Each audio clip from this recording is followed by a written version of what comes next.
मैं यहाँ joint director हूँ, प्रिंसिपल हूँ ट्रेनिंग सेंटर में। तो अभी हम बात करेंगे कंसेप्शन रेट की। तो कंसेप्शन रेट में इसको प्रभावित करने वाले कारक और सुधार के उपाय क्या क्या हो सकते हैं, कौन कौन से कारक हैं जो कंसेप्शन रेट को कम कर सकते हैं, या कौन कौन से उपाय ऐसे हैं जिनके कारण हम कंसेप्शन रेट को, गर्भधारण रेट को बढ़ा सकते हैं। जो गर्भधारण की दर है उसको हम कैसे निकालते हैं, 3 तरीके हैं इसको निकालने के। एक तो तरीका है नॉन रिटर्न दर। अगर 3 बार लगातार गाय गर्मी पे नहीं आती है तो गर्भ ठहरने के संकेत दे देती है वो। अगर हमने गाय को ज्ञापन किया और वो 21 दिन के बाद या 60 दिन तक गर्मी पे नहीं आती है, तो पहला तरीका ये है गर्भ ठहरने का कि वो गर्भित हो गई है। दूसरा का तरीका क्या है, प्रेगनेंसी दर। वीर्यदान करने के 40 दिनों बाद अगर हम परीक्षण करते हैं या अल्ट्रासाउंड करते हैं तो उससे हम पता लगा सकते हैं कि ये गर्भित है या नहीं है। तीसरा तरीका है काविंग दर। ये सबसे अच्छी विधि है। ये बाद जब ब्याह जाता है जानवर तो हमें पता चलता है कि जितने जानवरों में हमने कृत्रिम गर्भाधान किया था कितने जानवर उसमें से ब्याए हैं। तो एक्चुअल जो गाभिन दर है यहाँ पर निकलती है, जो एक्चुअल में निकलती है। ठीक है, तो अब कौन कौन से कारक हैं जो प्रभावित करते हैं गर्भधारण दर को। एक तो अप्रशिक्षित अकुशल कृत्रिम गर्भाधान कार्यकर्ता। जो हमारा कृत्रिम गर्भाधान कार्यकर्ता है अगर वो अकुशल है, अप्रशिक्षित है, उसको अगर प्रॉपर जानकारी नहीं है एसओपी की, हर चीज़ जो भी टेक्निकल चीज़ें हैं उनकी जानकारी नहीं है, तो वो भी एक कारण बनता है कृत्रिम गर्भाधान दर को कम करने के लिए। नंबर 2, वीर्य की गुणवत्ता में कमी। अगर वीर्य जो है अच्छी सीमन लैब का नहीं बना हुआ है, ए ग्रेड नहीं है मान्यता प्राप्त या बी ग्रेड नहीं है, ए और बी ग्रेड का जो वीर्य है उसको हम लोग प्रीफर करते हैं कृत्रिम गर्भाधान के लिए। वैसे हम प्रीफर करते हैं ए ग्रेड के वीर्य को। बी अगर ए नहीं मिल पा रहा है तब हम बी को प्रीफर करते हैं, नहीं तो हम प्रीफर करते हैं कि ए ग्रेड का वीर्य ही मिले जो भारत सरकार से मान्यता प्राप्त हो। तो अगर उसके अलावा हम सी या डी ग्रेड का वीर्य इस्तेमाल करते हैं तो कंसेप्शन रेट की दिक्कत आ सकती है, या ऐसे सीमन स्टेशंस का हम वीर्य इस्तेमाल करेंगे जो मान्यता प्राप्त नहीं है, तो वहाँ पर भी हमें कंसेप्शन रेट में दिक्कत आएगी।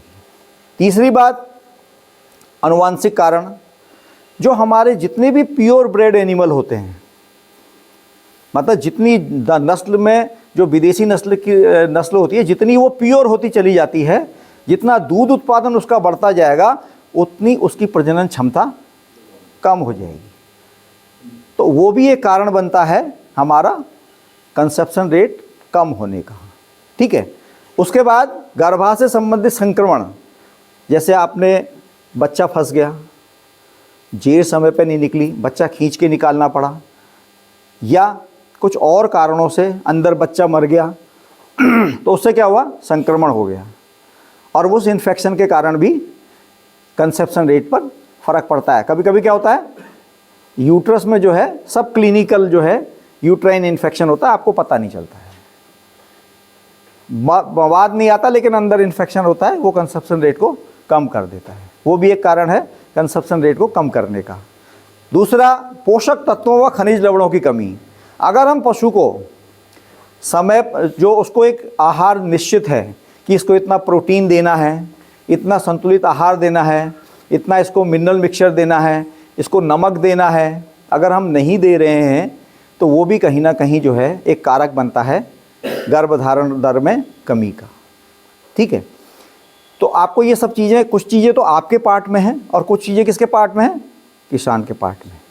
तो जो आप कर सकते हैं वो आपको सुधार लाना है, और जो किसान से करवा सकते हैं वो किसान से आपको करवाना है, जिससे कि गर्भधारण दर को आप सुधार सकें। ठीक है, क्योंकि हर चीज़ आपके हाथ में नहीं है, कुछ किसान के हाथ में भी हैं। तो वो चीज़ें आपको किसान को अवेयर करना है, शिक्षित करना है उसके लिए कि भैया ये चीज़ों को तू सुधार, इसमें तेरे यहाँ ये कमी है। जब आप क्वेश्चन आंसर करोगे किसान से तो आपको पता चलेंगी कि उसको क्या क्या कमियां है, वो नमक दे रहा है कि नहीं दे रहा है, मिनरल मिक्सचर दे रहा है कि नहीं दे रहा है, राशन प्रॉपर देता है कि नहीं देता है, तो उसको आप सुधारने के लिए कहेंगे। ठीक है। उसके बाद क्या है, ब्याने के दौरान बच्चे को मानवीय सहायता से निकालने के कारण, इसके कारण भी जो है गर्भाशय में जब खींचतान होती है इन्फेक्शन हो जाता है, तो उससे भी गर्भधारण दर कम हो जाती है। उसके बाद क्या है, जेर का समय से ना निकलना। अगर जेर जो है समय पे निकल गई तो ठीक है, नहीं तो अगर अपने हाथ से निकाली या अपने आप 24 घंटे या 48 घंटे के सड़ के अगर निकल रही है तो उससे भी गर्भधारण दर में अंतर आ जाता है, फ़र्क पड़ जाता है। ठीक है। छटाव अगर समय पे नहीं हो रहा है, छटाव समझते हैं, जब गाय ब्याती है, भैंस ब्याती है, तो 10वें 11वें दिन जो है उसकी बच्चेदानी से जो गंदी उसकी सफाई होने लगती है, कुछ लाल रंग का जो है पदार्थ जैसा निकलता है, गंदा पदार्थ। लेकिन अगर वो गंदा पदार्थ लाल की जगह सफ़ेद हो, ठीक है, तो उसका मतलब इसमें इन्फेक्शन है। अगर वो 10-11 दिन के बाद नहीं निकल रहा है, लेट हो रहा है, तो उससे भी क्या होगा, बच्चेदानी की सफाई समय पर नहीं होगी और बच्चेदानी समय पर नहीं सिकुड़ेगी, और उससे जब आगे को हम गाभिन करेंगे जानवर को, उसमें फ़र्क पड़ सकता है। ठीक है, वो भी एक कारण हमारा बन सकता है। इसीलिए हम क्या कहते हैं किसान को कि भैया जैसी गाय ब्याती है उसको कुछ, जैसे घर में काढ़ा वगैरह बनाते हैं, तो उसको काढ़ा वगैरह पिलाने के लिए कहते हैं कि तुम इस काढ़े वगैरह को पिलाओ, जिससे जो है गाय का जो है जल्दी से जल्दी वो समय पर छटाव हो पाए। अगर छटाव होगा तो उसकी बच्चेदानी उतनी ही जल्दी साफ़ होगी और उतनी ही जल्दी सिकुड़ेगी। 60 दिन के अंदर उसकी बच्चेदानी सिकुड़ के नॉर्मल आनी चाहिए, तभी वो बच्चे को अगली बार के लिए धारण कर पाएगी। ठीक है। उसके बाद जो है अगला, मौसम और तापमान का प्रभाव। अब इस समय देखिए जो क्या हो रहा है, जो ज़्यादातर मौसम का प्रभाव हमारे किस में पड़ता है, भैंसों के ऊपर पड़ता है। भैंसें जो है जब गर्मी बढ़ने लगती है तो गर्मी पर नहीं आती, और जब बहुत ठंडा होने लगता है तब भी गर्मी पर नहीं आती है, तो उससे उनके कंसेप्शन रेट में अंतर आता है। तो अब उसको सुधारने के लिए भी आपको कुछ उपाय सोचने पड़ेंगे कि हमने क्या करना है। जैसे आपके यहाँ गुजरात में तो बहुत गर्मी पड़ती है, इवन अभी भी गर्मी जनवरी में भी खाली शर्ट पहन के चल देते हैं। ठीक है, तो वहाँ पर जो है आपके भैंसों में जैसी गर्मी बढ़ेगी तो एनिस्टस की प्रॉब्लम आने लगेगी, कंसेप्शन रेट अपने आप गिर जाएगा, और जैसी ठंड बढ़ेगी तो उसमें आ जाएगा। लेकिन गाय में इसका प्रभाव कम पड़ता है, भैंस में ज़्यादा पड़ता है, तो कहीं ना कहीं उसके लिए हमें उपाय करने पड़ेंगे। ठीक है। उसके बाद जो है पशुओं में कृमि संक्रमण, पेट के कीड़े। अगर पेट के कीड़े होंगे जानवरों में तो वो क्या करेंगे, उसका आधा पोषक तत्व तो खा जाएंगे खुद ही। तो जब पोषक तत्व खा जाएंगे तो उसकी जो बच्चा धारण करने की क्षमता है वो वैसे ही कम हो जाएगी। तो इसलिए उसके भी हमें उपाय करने पड़ेंगे। किसान को बताना पड़ेगा कि भैया तूने जो है अपनी गाय को साल भर में 4 बार या 2 बार, इतनी बार जो है कीड़े की दवा देनी है। ठीक है। उसके बाद जो है प्रजनन अंगों से संबंधित समस्याएं या ऋतु चक्र की गड़बड़ी। कभी कभी क्या होता है, उसके प्रजनन अंग प्रॉपर विकसित नहीं होते। ठीक है, या ऋतु चक्र जो है जल्दी जल्दी होने लगता है। आपने देखा होगा कभी कभी कितने दिन में गाय हीट पे आती है, भैंस हीट पे आती है, 21 दिन में, 21 दिन में। ठीक है, 21 ही दिन में आती है, 18 दिन से तो कभी कभी आ जाती है, लेकिन 21 दिन नॉर्मल है। अगर कोई गाय 10 दिन में हीट पे आ रही है, 15 दिन में हीट पे आ रही है, तो क्या है, उसका ऋतु चक्र गड़बड़ हो रहा है। तो वो भी एक कारण होगा। अगर आप उसको गाभिन करेंगे तो गाभिन नहीं होगी, क्योंकि उसमें कहीं ना कहीं ऋतु चक्र में समस्या है, कहीं ना कहीं हार्मोनल उसके गड़बड़ है, बॉडी में ऋतु चक्र गड़बड़ हो रहा है। तो ऐसे में पहले उसको सुधारने की आवश्यकता है, तब उसको गाभिन कराएं, नहीं तो आपका कंसेप्शन रेट कम हो जाएगा। ठीक है। उसके बाद अगला क्या है, अधिक आयु। अगर जानवर ज़्यादा समय उम्र का हो गया है फिर भी हम उसको गाभिन करा रहे हैं तो वहाँ पर भी कंसेप्शन रेट दिक्कतें हैं।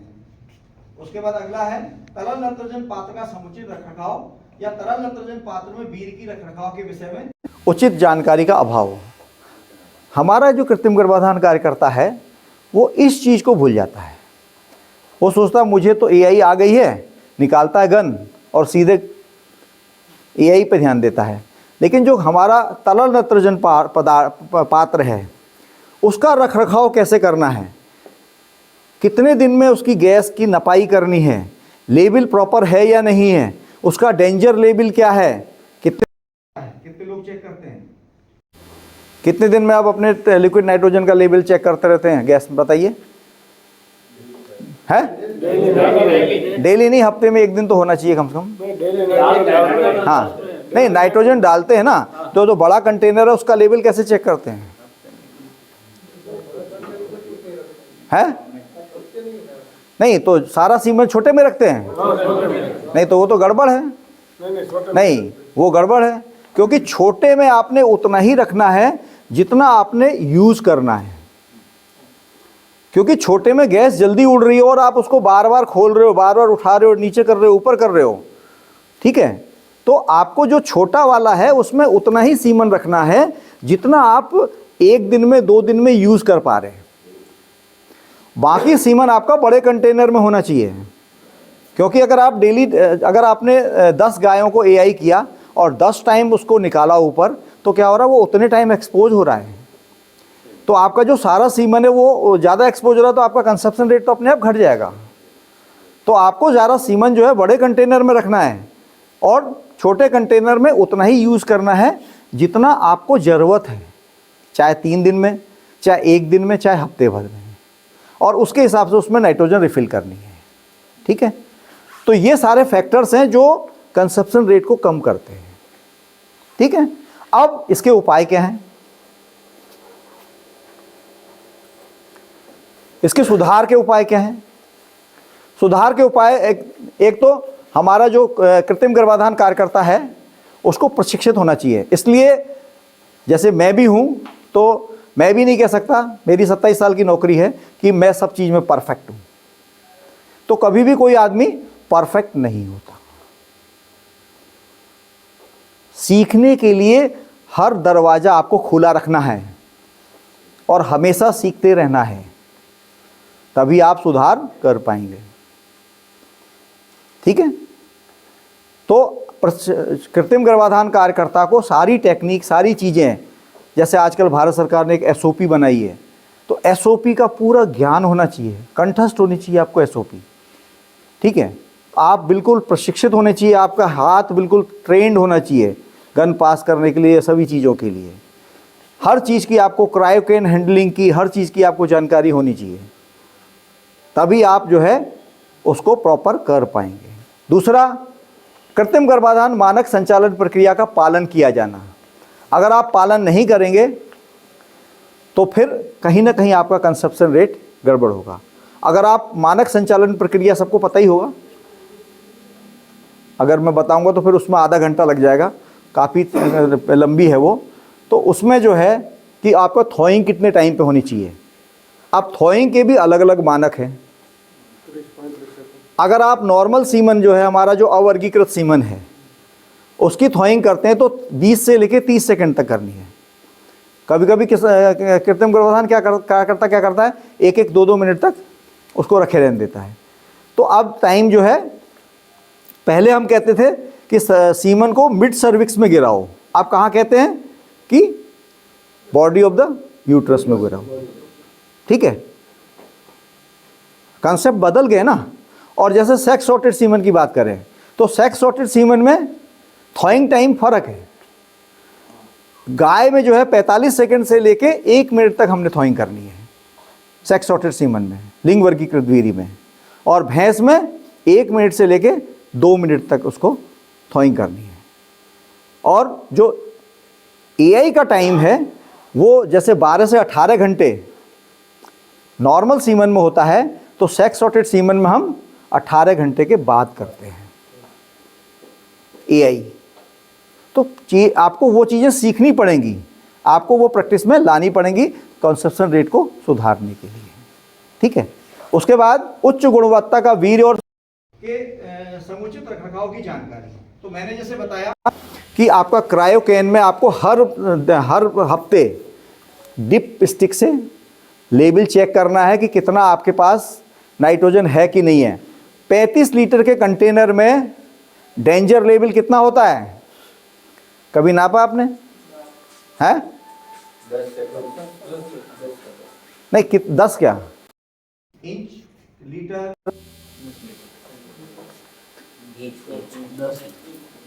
6 इंच, मतलब आपको कॉल आ गई है, आपको कॉल आ गई है कि भाई जैसे कहते हैं ना इमरजेंसी कॉल। 6 इंच का मतलब है कि आपको इमरजेंसी कॉल आ गई है कि तुरंत अपना सीमन को निकाल के दूसरे कंटेनर में डालो। 6 इंच में करीब करीब आपके जो है क्रायोकैन में 15 लीटर के आसपास नाइट्रोजन बचती है, और जो आपका मिनी फ्रेंच स्ट्रॉ है वो लगभग डूबी वाली स्थिति में रहती है। मतलब अगर उसमें से थोड़ा सा भी अगर कम होगा तो स्ट्रॉ जो है वो हवा में आ जाएगी, उसके ऊपर से नाइट्रोजन समाप्त हो जाएगा। तो 6 इंच का मतलब है कि अलार्मिंग लेवल, जैसे ही 6 इंच आ जाए आपको तुरंत पूरा सीमन अपना दूसरे क्रायोकैन में शिफ्ट करना है। अगर आप नापेंगे नहीं तो ये चीज़ आप पता नहीं लगा पाएंगे, ठीक है। तो अगर आपके क्रायोकैन में 35 लीटर के क्रायोकैन में अगर आपने सीमन रखा हुआ है और उसमें आपका लेवल 6 से नीचे जा रहा है तो इसका मतलब आपका सीमन खराब हो रहा है। तो 6 से पहले पहले आपका नाइट्रोजन उसमें भर जाना चाहिए। वो तभी आप कर पाएंगे जब आप इन्वेंट्री बनाएंगे और हर हफ्ते नाइट्रोजन का लेवल चेक करके एक कागज़ पर कहीं लिखते रहेंगे कि इस हफ्ते में इतना था, इस हफ्ते में इतना था। तब आपको पता चलेगा कि मेरा नाइट्रोजन उड़ने का कारण क्या है। कभी कभी क्या होता है, बड़े वाला जो कंटेनर होता है उसकी गर्दन टूट जाती है, उसके कारण भी गैस जल्दी जल्दी उड़ती है। या आपने कहीं धूप वाली जगह में, गर्मी वाली जगह में रख दिया कंटेनर, उससे भी जल्दी जल्दी उड़ता है। और गर्दन टूट गई तो कैसे पता लगेगा? उसकी जो गर्दन है उसके चारों तरफ जो है पानी की जैसी बूंद आ जाएगी, तो इसका मतलब समझो कि उसकी गर्दन कहीं ना कहीं क्रैक हो चुकी है। तो आपको तुरंत क्रायोकैन जो है बदलने की आवश्यकता है। अगर क्योंकि आपके यहाँ गुजरात में जैसे गर्मी पड़ती है तो आपको क्या करना है, उसके चारों तरफ एक इंसुलेटिंग जैकेट भी लगा के रखना है, जिससे कि वो गर्मी का प्रभाव उसके ऊपर ज्यादा ना हो और गर्म जगह पर नहीं रखना। तो ये सब जानकारियां आपको, ये सब चीजें आपको, प्रिकॉशन आपको रखना पड़ेगा, तभी आपका बीज अच्छा होगा तो कंजप्शन रेट भी अच्छा होगा। पशु की गर्मी में आने की उचित पहचान व समय पर कृत्रिम गर्भाधान, ये बहुत महत्वपूर्ण बिंदु है कि अगर किसान को पहचान होनी चाहिए पहली बात तो, और फिर आपको पहचान होनी चाहिए। अगर कोई, ज्यादातर हमारी जो भैंसें होती हैं उनमें हमें दिक्कत आती है, क्योंकि जो भैंसें होती है हमारी वो शाही ब्रीडर होती है, वो गर्मी के लक्षण दिखाती नहीं, कम दिखाती है। जैसे ही सूर्य की रोशनी बाहर आती है भैंसें जो है लक्षण नहीं दिखाती। तो ऐसे में क्या होता है, उनके लक्षण पहचानना थोड़ा सा हमारे लिए मुश्किल होता है। या तो किसान ही बता सकता है कि वो रात में उसको पता चल जाता है कि बाड़े में वो चिल्ला रही है, कुछ कर रही है, या फिर आपको कैसे पता लगाओगे, आप कैसे पता लगाओगे? कुछ भी नहीं दिख रहा है, कैसे लगाओगे? हाथ डालोगे और जो हॉर्न है उसकी एक्टिविटी देखोगे। अगर हॉर्न कॉइल्ड है, ठीक है, कॉइल्ड है और हार्ड है, मुड़ा हुआ है जैसे जलेबी की तरह, और हार्ड है तो मतलब वो गर्मी पर है, तो उससे आप पता लगा पाएंगे, ठीक है। तो वो आपको जानकारी होनी चाहिए। वर्ष में 4 बार पशुओं को कम से कम कृमिनाशक दवा देनी है। हर 3 महीने में आप कृमिनाशक दवा देंगे तो वो जो कृमियों के कारण जो समस्या आ रही थी आपके कंजप्शन रेट में वो नहीं आएगी, ठीक है। उसके बाद प्रतिदिन पशुओं को आहार में संतुलित पोषक तत्व दें और खनिज मिनरल की आपूर्ति करें। ये किसान को आपको बताना पड़ेगा। कम से कम जो है 150 ग्राम जो है मिनरल मिक्सचर पर डे एक जानवर को दिया जाना चाहिए। और नमक, ठीक है, नमक भी दिया जाना चाहिए, जबकि लोग नमक बहुत कम देते हैं, ठीक है। तो नमक भी पर डे देना है उसको। उसके बाद जो है 3 कृत्रिम गर्भाधान के बाद अगर पशु ज्ञावन ना हो तो उसकी पहले पूरी जांच करवाएं, किस कारण से नहीं हो रहा है। और जैसे मैंने बोला था कि 15 दिन में या 10 दिन में गर्मी पे आ जाता है तो उसकी भी जांच करना है कि क्योंकि कभी कभी क्या होता है, सिस्टिक ओवरी नामक एक बीमारी होती है जिसमें ओवरी में सिस्ट बन जाता है। अगर वो सिस्ट बन गया तो गाय भैंस क्या होती है, हर 10-15 दिन में गर्मी पे आ जाती है, और उसमें क्या होता है, अंडा फूटता नहीं है, मतलब जो सिस्ट है वो फूटता नहीं, अंडा रिलीज नहीं होता है, केवल हीट पे आती है, और आप यही करते रहोगे और वो कंसीव नहीं होगी। ठीक है, तो आपका कंसेप्शन रेट खराब होगा। तो पहले आप चेक कर लें कि कहीं ओवरी में कोई सिस्ट तो नहीं है, अगर है तो पहले उसका प्रॉपर इलाज करवाएं। या काफ़ी बड़ा हो जाता है तो कभी कभी क्या होता है, हाथ लगाने से भी वो फूट जाता है। ठीक है, तो गाय अगले दिन ही हीट पे आ जाती है। तो अगर आप यही करेंगे तो वो कंसीव कर जाएगी। ठीक है, उसके बाद जो है समय समय पर आपूर्ति किए गए वीर्य की गुणवत्ता की जांच। आपको जो है ना मोटिलिटी भी चेक करना है, और जैसे मैंने बताया आपको, अगर आप बार बार निकालेंगे क्राई कैन में रखेंगे तो वहाँ पर भी आपकी खराब होगी। तो ये सारे फैक्टर्स हैं जिनके कारण जो है आपका जो कंसेप्शन रेट है वो प्रभावित भी होगा। अगर हम इनमें सुधार ले आएंगे तो हमारा कंसेप्शन रेट अच्छा भी हो जाएगा। ठीक है,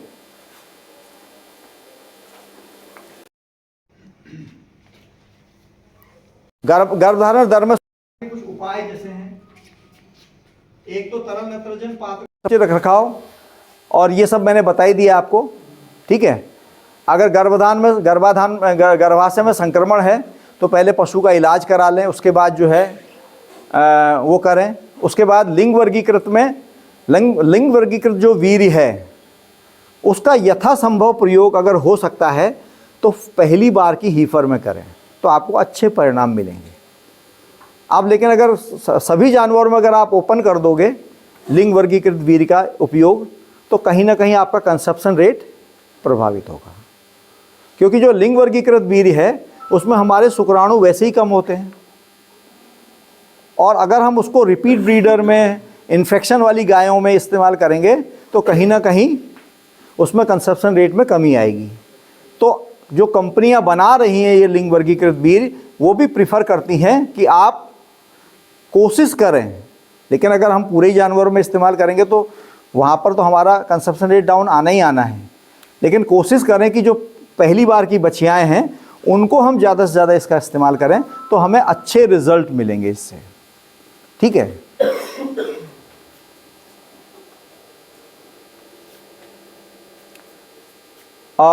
जैसे ये थॉइंग वाला मैंने आपको बता ही दिया है। तरल नाइट्रोजन का जो कंटेनर का लेवल है 6 इंच बता दिया मैंने 35 लीटर के कंटेनर में, उससे नीचे, उससे अगर 6 इंच आ जा रहा है तो इसका मतलब अलार्मिंग है। आपको उससे पहले जो है नाइट्रोजन भरनी है उसमें, या आपको गैस रिफिल करनी है दोबारा से। ठीक है, और ये सारी चीज़ें मैं अभी आपको दोबारा आ गई हैं, ये सारी चीज़ें मैं बता चुका हूँ आपको। धन्यवाद। तो इसको तो रख लो। अभी आपके कोई क्वेश्चन